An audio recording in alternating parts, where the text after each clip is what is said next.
Ini adalah satu-satunya era dalam 50 tahun terakhir yang menurut gua bisa bikin lu jadi kaya atau malah miskin semiskin-miskinnya. Zaman dulu mungkin orang bilang bangun bisnis itu perlu 5 tahun.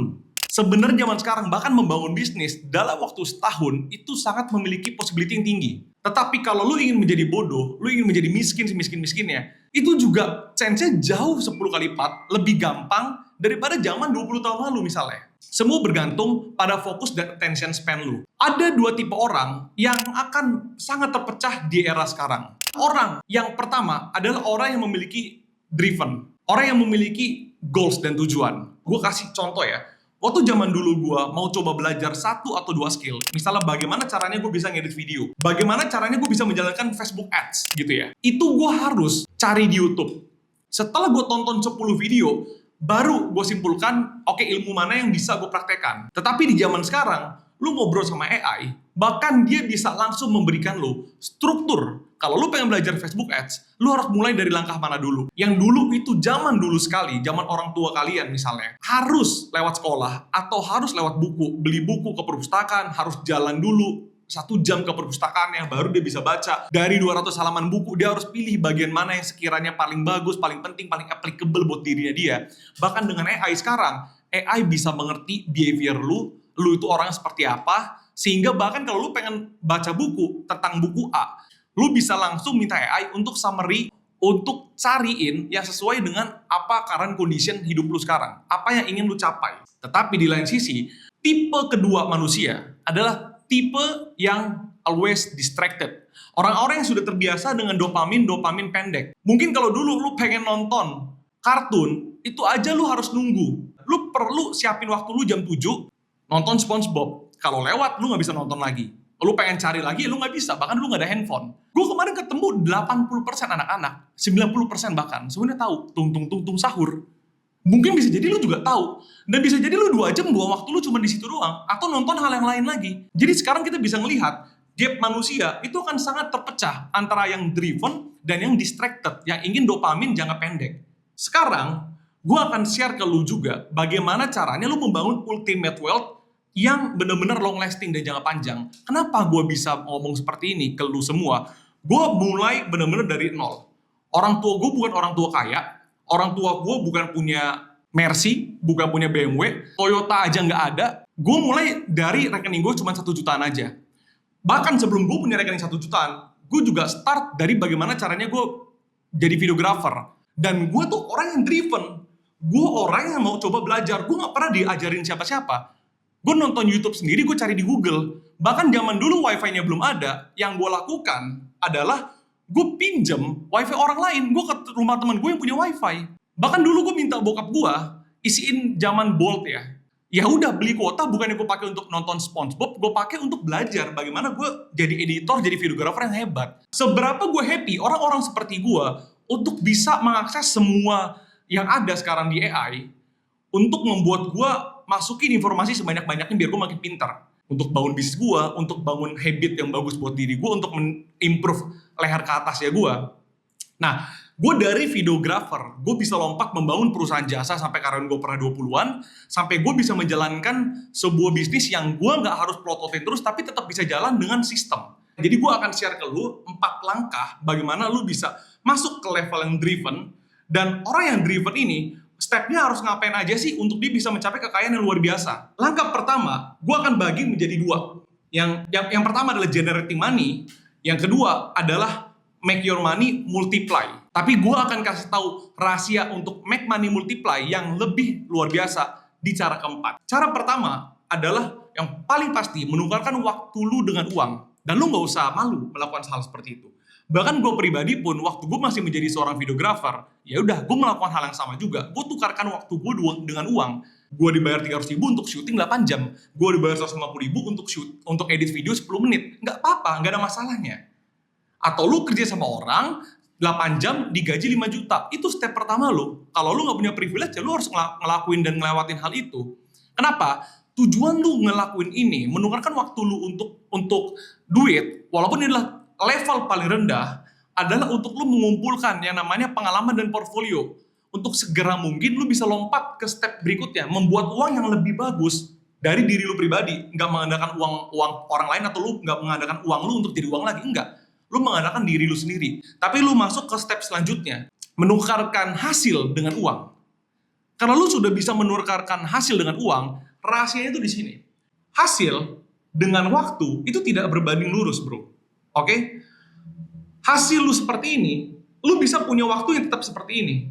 Sehingga kalau lu bisa melakukan hal yang paling impactful, yang paling bisa memberikan hasil terhadap bisnis orang lain, terhadap kehidupan orang lain, hasilnya seperti ini, waktu lu bisa sama saja. Jadi lu bisa pegang banyak kerjaan sekaligus, tetapi lu punya peningkatan hasil yang tidak ada batas ya.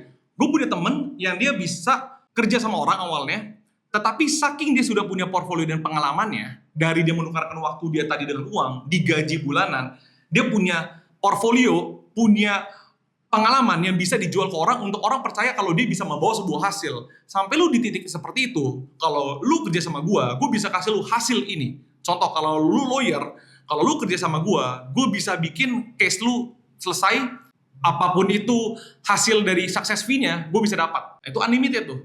Atau kalau misalnya kita ngomongin orang sales, kalau gue jualan 100 juta, gue dapat 10%, gue bisa jualan 1M, berarti gue tetap dapat 10%. Nggak berbanding lurus dengan waktu. Bahkan gue ada teman yang dia itu orang digital marketing, dan di saat bisnis dia makin tinggi, bisnis kliennya, bisnis bosnya makin tinggi, dia mendapatkan persentase yang bisa mengalahkan gajinya itu sampai 2 kali lipat.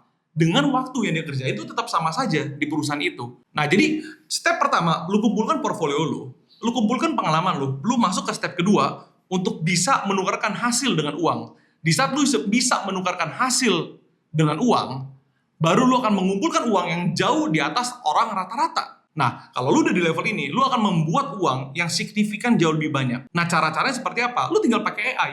Lu kritis sama si AI. Lu tanya, lu ceritain sejujur-jujurnya sama dia, biar dia bisa memberikan lu saran, rekomendasi yang personalized. Sehingga dia bisa mengumpulkan segala informasi dari buku ataupun dari internet untuk memberikan solusi buat kehidupan lu di zaman itu. Cara berikutnya adalah, kalau uangnya udah lu kumpul, lu harus ngapain? Ada 2 caranya. Cara yang pertama nih, itu adalah cara yang paling simpel sebenarnya, walaupun perlu muter otak. Cara yang kedua, itu cara yang tidak terlalu simpel, tetapi kalau ini berhasil, lu bisa membangun sebuah kekayaan luar biasa. Nah, sekarang paling simpel seperti ini. Banyak orang di luar sana bilang ke lu, kalau lu pengen kaya, lu harus invest. Tetapi tanpa lu sadarin, itu lu invest ke aset orang. Aset orang itu seperti apa? Lu invest ke BRI, lu tuh bukan invest ke diri lu sendiri. Lu invest ke perusahaan BRI-nya. Persentase peningkatannya itu akan seberapa jauh? Ini akan jauh lebih baik kalau lu nanti masuk ke step 4. Tetapi, ini step berikutnya kalau lu nggak mau ribet. Kenapa?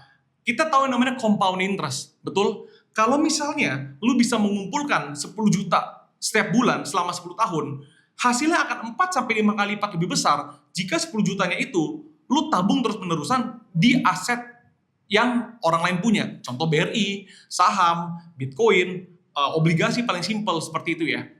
Nah, ini bisa memberikan lu yang harusnya misalnya selama 10 tahun 10 miliar, mungkin menjadi 50 miliar hanya dengan lu menukarkan uang lu taruh di bank, lu pindahin ke aset yang berjalan. Walaupun itu bukan aset yang lu bangun. Lu punya asetnya, tapi bukan aset yang lu bangun. Lu istilah kata minjem asetnya dia untuk membangun kekayaan lu. Dan ini cara yang bagus sekali untuk lu bisa improve. Dan sebenarnya pemahaman dan expertise yang harus lu punya untuk membangun ini, itu tidak begitu susah. Banyak kelas yang ajarin di luar sana, lu bisa belajar PE ratio-nya, lu bisa belajar apakah harga saham ini tuh murah atau tidak, lu bisa melihat berita, lu bisa cobain. Saran dari gua, kalau lu punya duit, misalnya 100 juta, 200 juta, minimal lu cobain 20 juta untuk invest di aset-aset orang ini. Agar lu belajar bagaimana lu memiliki aset investasi. Walaupun hasil peningkatannya itu mungkin lu nggak bisa mengharapkan 1000% per bulan, per tahun, tetapi setidaknya itu lu membayar sebuah pengalaman. Yang kalau lu bisa simpan, peningkatannya ada 12% setahun aja, itu sudah bisa meningkatkan kekayaan lu 5 kali lipat ketimbang lu cuma taruh di bank. Dan lu bangun habitnya. Nah, kalau lu di step yang ketiga ini, lu bangun habitnya. Habit bagaimana caranya? Kalau misalnya kekayaan lu itu semakin meningkat, income generating power lu itu semakin meningkat, yang awalnya 10 juta jadi 50 juta per bulan, lu sudah bisa mampu generate, lu harus usahakan agar sebisa mungkin 30-40 jutanya itu terus-terusan masuk ke aset investasi. Kan tadi step 1 adalah step waktu dengan uang, yang kedua adalah hasil dengan uang, yang ketiga adalah uang lu ke aset orang lain, gitu kan? Nah, cara yang keempat, uang lu mau dikemanain nih? Setelah lu udah sisihin, setiap bulan lu dapat 50 juta, lu dapat sisa nih 40 juta, lu udah komitmen, lu punya disiplin untuk 40 juta ini harus lu sebarkan. 40 juta mau lu lempar kemana?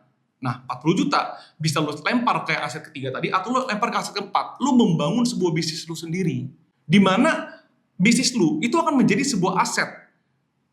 Aset bisnis ini baru bernilai di saat bisnisnya bisa berjalan tanpa harus lu plototin. Betul? Nah, bagaimana caranya untuk bisa berjalan tanpa lu plototin? Menurut gua, cara yang paling make sense untuk banyak orang membangun bisnis di zaman sekarang, yaitu bisnis e-commerce. Lu membangun sebuah brand e-commerce yang dia bisa menghasilkan penjualan, walaupun lu nggak harus memperbanyak cabang. Lu nggak harus, misalnya contoh lu jualan F&B, lu punya cabang di A, terus lu jualan F&B cabang di kota B. Ya kalau lu pengen kaya, ya lu bikin 10 cabang, atau lu bikin itu jadi franchise. Itu baru ada skalabilitasnya. Franchise pun susah, karena lu harus berhubungan dengan banyak franchisee, gitu kan. Orang-orang yang pengen beli franchise lu. Kalau lu misalnya bisnis yang lain, bisnis properti, ya lu harus punya land bank, lu harus punya tanah. Oke? Tanah lu harus punya waktu nih, setahun 2 tahun untuk membangun. Itu menjadi sebuah bangunan. Dan modalnya nggak sedikit. Tetapi kalau lu pengen modalnya itu nggak terlalu besar, oke, bisa lu kerjain bahkan jadi sampingan, bisa lu start dari stok sedikit dulu, menurut gue brand e-commerce. Karena kalau lu sudah membangun sebuah brand itu bisa menjadi aset digital yang lu punya, lu owning. One day, kalau aset bisnis e-commerce lu ini, itu bisa mengenerating uang 100 juta per bulan, 500 juta per bulan, atau bahkan 1 miliar per bulan, most likely bisnis e-commerce itu nggak gampang turun begitu saja.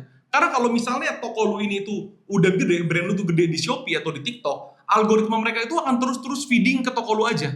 Selama lu punya sistem untuk maintain brand e-commerce ini tuh lebih konsisten. Seperti itu, bagaimana cara punya bangun timnya, bagaimana cara bikin kontennya, bagaimana cara analisa ads-nya. Kalau lu paham itu semua, lu sebenarnya tidak perlu juga untuk punya tim 50 karyawan untuk membangun bisnis 1 miliar di e-commerce. Kalau lu punya tim yang bagus buat gedein bisnisnya, lu tahu sistemnya, once dia udah di omset 1 miliar, most likely tadi gue bilang, algoritma itu kan feeding terus ke toko lu. Nah, berarti kalau misalnya lu punya sebuah bisnis, punya sebuah brand, yang orang bisa beli, baik itu jam 12 malam, atau itu jam 6 sore, atau bahkan jam 3 pagi, dan tanpa harus lu plototin 100%, itu menurut gue aset yang jauh lebih scalable. Nah, cara keempat ini, menurut gue cara yang sebenarnya mudah untuk orang-orang yang emang ada di level driven. Bukan orang yang gampang distracted seperti yang gue bilang di awal tadi. Karena semua informasi sudah kebuka lebar, seperti itu. Sehingga kalau misalnya lu mau terus-terusan menambahkan informasinya, dan lu emang sudah orang yang ikutin stepnya dari nol, lu akan tahu bahwa lu worth it untuk lu bekerja di level ini. Karena lu pernah kerja menukarkan waktu lu dengan uang. Lu pernah menukarkan waktu lu dengan hasil. Untuk bisnis orang misalnya. Dan ini waktunya untuk lo menukarkan waktu dengan hasil, dengan bisnis dan brand yang lo bangun sendiri, dan itu akan lo pegang selamanya. Sehingga ini punya value. Nah, ini menurut gua metode keempat, membangun aset sendiri yang bisa membuat lo wealth-nya kayaknya luar biasa. Atau apapun bisnisnya ya, yang bisa jalan tanpa harus lo plototin terus-menerus, itu pastinya punya value dan pastinya bisa dijual ke orang atau ke organisasi lain. Itu kita ngomongin another story lagi, itu exit strategi sebuah bisnis. Tapi semoga harapan gue, lu harus fokus punya mindsetnya dulu untuk berada di level yang driven, di golongan manusia yang driven, bukan di golongan manusia yang sangat mudah distracted dengan banyaknya informasi sekarang.